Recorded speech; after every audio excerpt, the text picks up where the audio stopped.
Attention, cet article est à prendre avec des pincettes. Il y a quelques jours, vous m'auriez dit que la Terre possédait une flotte de vaisseaux spatiaux, je vous aurais traité de dingo. Mais voilà, les rumeurs courent sur Internet, et il y a quelques points qui sont troublants. Pour comprendre le projet Solar Warden, je vous ai trouvé ci-dessous un article qui provient à l'origine du site Dramatique Chemin. Je le trouve clair, pas trop long et bien étayé et qui présente d'une manière neutre Solar Warden. À vous de faire vos propres recherches si ça vous intéresse et ainsi vous faire votre propre idée sur la question. Le programme spatial Solar Warden. Depuis les années 1980, une flotte spatiale secrète nommée Solar Warden a été secrètement développée. Cette théorie est partagée par divers lanceurs d'alerte et journalistes dans le monde entier. Récemment, l'administration américaine a mis à disposition près de 250 000 pages de documents de l'administration du président Reagan. Le matériel publié peut donner un aperçu d'un commentaire curieux trouvé dans le journal du président Reagan. Le mardi 11 juin 1985, page 334 de ce journal, on peut lire ceci. Dîner avec 5 des meilleurs scientifiques de l'espace. C'était fascinant. L'espace est vraiment la dernière frontière et certains des développements en astronomie, etc., sont comme la science-fiction, sauf qu'ils sont réels. J'ai appris que notre capacité de navette est telle que nous pourrions mettre en orbite 300 personnes.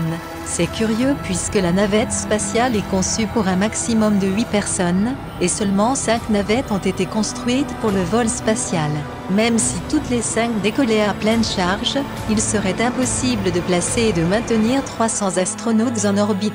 Reagan a-t-il révélé l'existence d'un programme spatial hautement classifié pouvant accueillir des centaines d'astronautes en orbite? Apparemment, selon des dizaines de sources militaires et corporatives, cachées au sein de l'un des 10 commandements unifiés de l'armée américaine, le Strategic Command, il existerait une flotte hautement secrète de véhicules antigravité de la taille de porte-avions qui opèrent dans l'espace. Les États-Unis ont organisé leurs forces militaires en 10 commandements unifiés de combattants, respectivement dirigés par un seul général ou amiral 4 étoiles qui relève directement du secrétaire à la défense. 6 des commandements unifiés couvrent le globe en termes de zones géographiques différentes.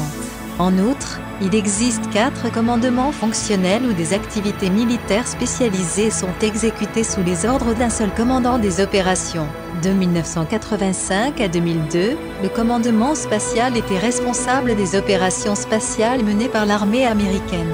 En juin 2002, le commandement spatial a fusionné avec un autre des commandements fonctionnels, le commandement stratégique, qui est responsable de toute une gamme d'activités spatiales, satellitaires, de missiles, des armes nucléaires et des renseignements. C'est maintenant l'US Naval Network and Space Operations Command, NNSOC. Les rumeurs voulant que les États-Unis disposent d'une flotte hautement classifiée de véhicules antigravité circulent depuis des années. Le 23 mars 1993, lors d'une conférence d'ingénieurs à Los Angeles, le Dr Ben Rich, ancien PDG de Lockheed Skunk-Works, a montré une diapositive avec un disque noir et a déclaré « Nous possédons maintenant la technologie pour reconduire E.T. à la maison. Il existerait en réalité des véhicules dotés d'une technologie antigravitationnelle comme l'Aurora et le TR-3B. » Des spéculations existaient depuis la fin des années 80 sur l'existence d'un remplaçant du Blackbear. Ce serait un engin qui volerait 2 fois plus vite, à la limite de l'atmosphère terrestre. Cet avion mythique a été appelé l'Aurora. Edgar Fuchs, un ancien entrepreneur pour le ministère de la Défense, a prétendu que le remplacement du Blackbear, l'Aurora, comprenait en réalité 2 types d'avions hypersoniques utilisés pour le vol spatial. L'Aurora correspond au SR-75 capable de vitesse supérieure à Mach 5, et agissant comme un navire-mer pour le SR-74 qui peut voyager dans l'espace à des vitesses de Mach 18 ou plus pour livrer des satellites. Une représentation du TR-3B Fuchs revendique également l'existence d'un autre enfin, le fameux triangle noir, le TR-3B qui génère un champ magnétique intense qui réduit son poids de 89%. Ceci a pour effet que le pilote ne ressent que 11% de l'accélération. Il peut donc voler 10 fois plus vite qu'un pilote de chasse traditionnel. Le TR-3B utilise l'effet Biefeld-Brown généré par de grandes charges électrostatiques pour réduire son poids, afin que des systèmes de propulsion plus conventionnels tels que les scramjets, puisse lui donner des vitesses incroyables, et bien au-dessus de Mach 18. Toujours selon Monsieur Fuchs, le TR-3B mesurerait 200 mètres de diamètre, ce qui le rendrait comparable à un porte-avions. D'autres sources parlent de deux modèles, un qui serait grand comme un porte-avions et d'autres plus petits. Des preuves indirectes indiquent l'existence d'une flotte spatiale secrète de véhicules antigravitationnels, et beaucoup de spécialistes soupçonnent le TR-3B d'être à l'origine de la vague belge d'ovnis observée en 1989-1990. Plus de 1000 rapports décrivent en effet un engin noir triangulaire, avec une grosse lumière rouge au centre, et une lumière vive blanche, à chacun des angles.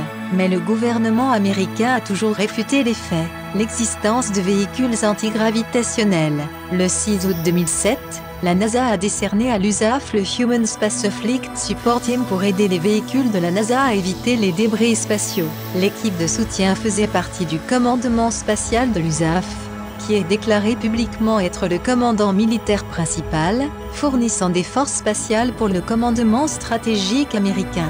La citation souligne l'équipe pour son soutien exceptionnel en gardant la navette spatiale, la station spatiale internationale et ses équipages à l'abri des dangers des débris orbitaux, des collisions de vaisseaux spatiaux et d'autres risques inhérents à l'exploitation de l'espace. Cependant, ni le commandement spatial de l'USAF, ni le commandement stratégique ne sont publiquement connus pour avoir un quelconque type de véhicule spatial qui aiderait la navette spatiale ou la station internationale contre les dangers orbitaux.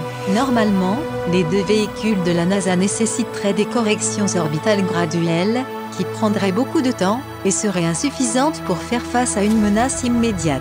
Selon Ted Twiat-Meyer, la citation est une preuve indirecte de l'existence de véhicules antigravitationnels, avec des armes à faisceaux de particules avancées, qui pourraient écarter les débris orbitaux de la trajectoire des véhicules de la NASA. Ces escadrons de TR-3B opéraient à partir de la zone 51, de ports spatiaux classés secrets sur l'île de Diego Garcia, et d'un lieu secret en Antarctique, qui, selon Sigma, un haut responsable du programme de l'armée de l'air dont le véritable nom n'est pas divulgué, serait également une importante installation. Certains pensent que c'est l'un de ces engins qui aurait désintégré le météore de Tcheliabinsk, le 15 février 2013, quelques minutes avant qu'il ne percute la Terre à très grande vitesse. Il a été détruit à 25 km du sol. L'idée qu'il existe une flotte spatiale secrète pouvant intervenir pour assister la navette spatiale ou la station spatiale internationale est également soutenue par le témoignage d'un ancien employé de la NASA. Clark McClelland a travaillé comme opérateur spacecraft pour des missions de la navette spatiale, entre 1989 et 1992. Il prétend avoir vu un astronaute de plus de 2,80 de haut, et qui semblait être un véhicule antigravité à aile delta à proximité de lui. Puisque McClelland connaissait tous les astronautes du programme de la navette spatiale de la NASA, il supposait que le très grand être dans une combinaison spatiale était un extraterrestre. Bien qu'une telle possibilité ne puisse être exclue, l'être et le véhicule à proximité en forme de delta peuvent en fait faire partie d'une flotte spatiale secrète attachée au commandement stratégique américain. L'affaire McKinnon, le hacker de la NASA qui a tout révélé. L'idée d'une flotte spatiale secrète utilisant des technologies de pointe a été renforcée par Gary McKinnon, qui risque d'être extradé vers les États-Unis pour piratage d'ordinateurs gouvernementaux et militaires américains. Il est accusé par le ministère de la Justice d'avoir commis le plus gros piratage informatique de tous les temps, et s'est vu infliger jusqu'à 70 ans de prison après son extradition du Royaume-Uni. C'est la première ministre Theresa May qui s'est personnellement opposée à son extradition, mais pour combien de temps? Gary McKinnon a donc réussi à s'introduire dans les ordinateurs du Pentagone et de la NASA. Il ne cherchait pas à pirater, mais cherchait simplement des informations concernant les ovnis. Il affirme avoir trouvé des fichiers secrets du Pentagone et de la NASA contenant une liste d'agents non terrestres, et un tableur détaillant les transferts de flotte à flotte. Le grand personnage représenté avec les deux astronautes de la navette spatiale pourrait appartenir à un groupe d'officiers non terrestres, qui aident périodiquement les programmes de la navette spatiale à travers le Space Command de l'US Air Force, le programme de guerre des étoiles de Reagan. Basé sur les preuves disponibles de diverses sources, l'article du journal de Reagan écrit en 1985 est une reconnaissance franche d'un programme spatial, classifiés pouvant transporter et héberger des centaines d'astronautes. Le journal suggère qu'il a reçu une ou plusieurs séances d'information sur le sujet. Si on se replace à cette époque, on se rappelle que la première station habitée dans l'espace était Salyut 1 en 1971. Les États-Unis ont suivi peu de temps après avec Skylab en 1973. Il s'agissait d'un programme civil de la NASA, qui était officiellement la première station spatiale américaine habitée selon les historiens conventionnels. Skylab a fonctionné jusqu'en 1979 et était consacré à la recherche scientifique. Après, plus rien. Il faudrait attendre l'an 2000 pour revoir à nouveau les Américains dans une station spatiale, la Station spatiale internationale. On voudrait laisser croire au monde que l'armée américaine comptait uniquement sur des satellites espions pour mener une surveillance depuis l'orbite terrestre. Le programme de la navette spatiale américaine a débuté en 1981 et a mené diverses missions en orbite terrestre basse, comme le placement de satellites dans l'espace. À partir de 1979, jusqu'à l'arrivée des premiers astronautes américains à la Station spatiale internationale en 2000, les États-Unis ne disposaient pas d'une station habitée dans l'espace selon le registre public officiel. Pourtant, un passage dans le journal du président Ronald Reagan indiquait qu'il y avait effectivement une présence américaine permanente en orbite autour de la Terre. On sait aussi que le président Reagan a lancé en 1983 le programme IDS, Initiative de défense stratégique, surnommé guerre des étoiles par les médias. Nous étions en pleine guerre froide. Il s'agissait d'un vaste projet de bouclier anti-missile à l'encontre d'une éventuelle frappe nucléaire soviétique. Certains pensent que ce projet était autant destiné à protéger les États-Unis contre une attaque extraterrestre ou contre des bolides de l'espace, ces météores qui sont susceptibles de frapper la Terre de manière dramatique, que contre les Russes. L'IDS pouvait également être une couverture pour dissimuler la mise en place de stations spatiales secrètes et le maintien d'une armée d'astronautes dans l'espace. Des indices importants pourraient émerger des archives de Reagan, récemment publiées, sur la flotte spatiale secrète du Strategic Command. Plus important encore, le public pourrait bientôt se renseigner sur les technologies antigravitation avancées qui ont été secrètement développées et utilisées pendant des décennies pour transporter des astronautes militaires dans l'espace. Nom de code, Solar Warden. Le déclin de la NASA est inévitable. Si les dénonciations sont exactes, alors la NASA n'est guère plus qu'une couverture pour une flotte spatiale antigravité hautement classifiée qui emmène régulièrement des centaines d'astronautes dans l'espace. Le nom donné à ce projet secret est Solar Warden.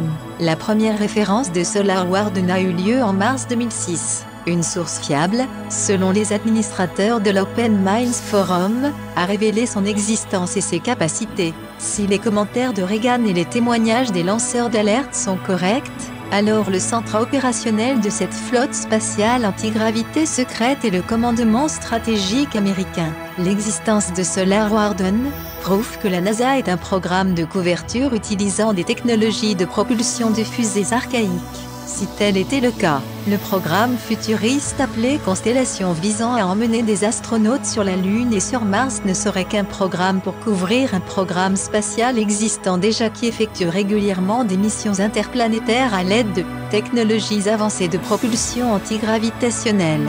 Tous les programmes spatiaux sont une couverture qui existe pour tromper les gens de ce monde. Il existe une flotte spatiale qui porte le nom de code Solar Warden. En 2005, il y avait 8 navires, l'équivalent de porte-avions et 43 protecteurs, qui sont des avions spatiaux. L'un d'entre eux s'est perdu récemment lors d'un accident sur l'orbite de Mars alors qu'il tentait de réapprovisionner la colonie multinationale à l'intérieur de Mars. Cette base aurait été établie dès 1964 par un travail d'équipe assez surprenant entre les Américains et les Soviétiques. Oui, c'est assez surprenant quand on sait que le premier pas sur la Lune n'a eu lieu qu'en 1969 et que le premier homme dans l'espace date de 1961.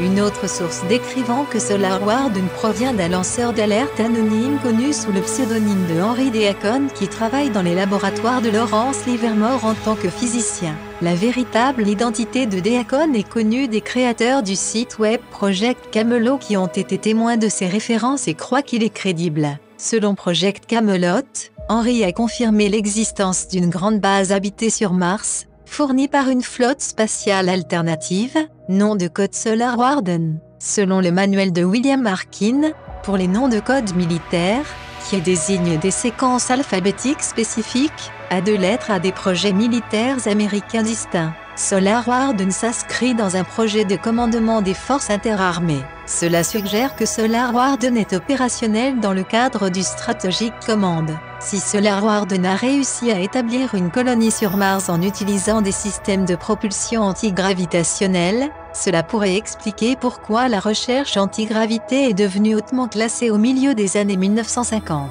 Cela expliquerait aussi pourquoi les chercheurs civils, qui ont reproduit avec succès les technologies antigravitationnelles, ont été impitoyablement démontés comme cela a été le cas pour Otis Carr en 1961.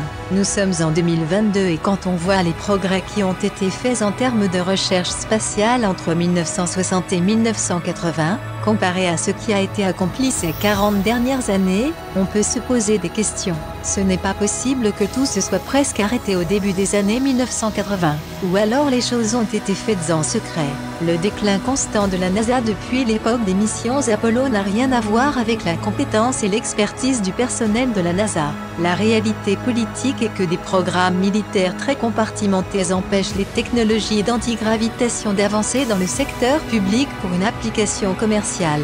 Un nombre croissant de lanceurs l'alertent et d'experts signalent l'existence d'un programme spatial antigravité hautement classifié, qui peut placer des centaines d'astronautes militaires dans l'espace. Si Solar Warden ou un programme militaire classifié similaire existe, alors il est compréhensible que le président Obama ait retardé la nomination d'un nouvel administrateur de la NASA. Le nouveau programme Constellation de la NASA, basé sur les technologies de propulsion des fusées vétustes des années 1940, est un programme de couverture qui ne mérite pas d'être financé. Au lieu de cela, les projets militaires et corporatifs américains impliquant des technologies antigravitationnelles avancées sont les moyens par lesquels ceux-ci ont été acquis doivent être exposés au monde. Le nom Solar Warden est un terme qui se réfère génériquement à la flotte spatiale ultra secrète des États-Unis. Si ce programme existe vraiment, il faudrait une énorme quantité de capitaux pour construire ces flottes de vaisseaux. L'année dernière, le budget noir des États-Unis pour les programmes secrets couvrant des dizaines d'agences était de 52,6 milliards de dollars, selon le Washington Post. Le projet Solar Warden serait partagé entre plusieurs nations. Elle contribuerait en injectant de l'argent ou en fournissant divers équipements. Selon William Tonkin, un lanceur d'alerte célèbre, nous avons visité toutes les planètes de notre système solaire, à l'exception de Mercure. Nous avons atterri sur Pluton et quelques lunes. Ces navires contiennent du personnel de nombreux pays qui ont prêté serment au gouvernement mondial. La technologie provenait de l'épave, de l'ingénierie des disques aliens, et parfois de l'aide étrangère. Tonkin explique aussi dans les détails sur la façon dont il a été recruté dans le programme d'espionnage clandestin de la marine pendant la Seconde Guerre mondiale, pour étudier et désosser les vaisseaux spatiaux antigravité conçus par les nazis. Tonkin affirme que des agents ont révélé dans les débriefings ultra secrets que jusqu'à et durant la Seconde Guerre mondiale, il y avait 2 programmes de soucoupes volantes en cours de développement. Le premier était un effort largement civil qui a précédé l'arrivée au pouvoir des nazis en 1933, tandis que le second était dirigé par les SS nazis. Tonkin a déclaré que le programme spatial civil allemand avait été inspiré par un groupe nordique d'extraterrestres reptiliens qui communiquaient à travers de jeunes femmes allemandes. Selon nos informations sur le sujet, il y aurait eu un mémo secret émis par Trump peu de temps après son entrée en fonction, le 20 janvier 2017, pour déclassifier des brevets secrets impliquant des technologies de la santé et de l'énergie libre. L'affaire est donc à suivre, pour enfin connaître la vérité.